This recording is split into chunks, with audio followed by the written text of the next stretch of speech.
Greetings everyone, this is Tony Holowitz and I want to thank you for being here in this tutorial about Act Premium Cloud and the task list. So right now I'm looking at my task list in a demo database and I have absolutely nothing here.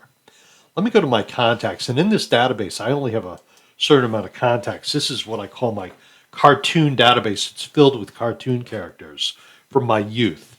Anyway, we have 13 contacts, and let's say I want to schedule a phone call to all 13 contacts.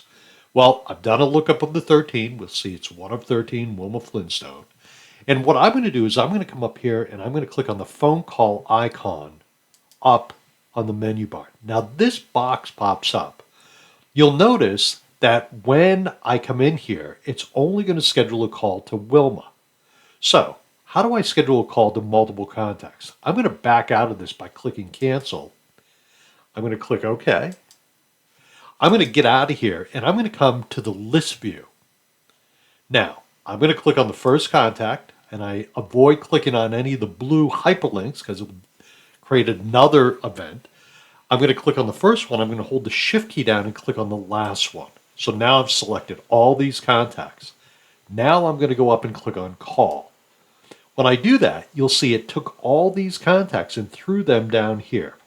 Now there's a very important thing that I want you to do when you schedule something. See right here where it says create separate activity for each contact? I'm going to click on that.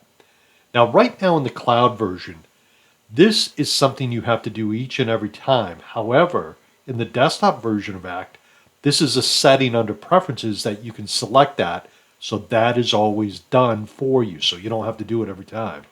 The distinction being, it's going to create for each contact an individual phone call.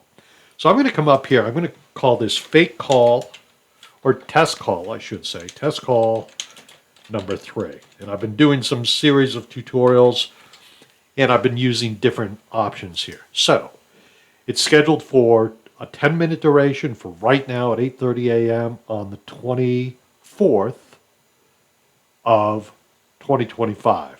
Okay, there's not a recurrence. I'm not going to have this as a recurring call. I could do that, but I'm not going to do that.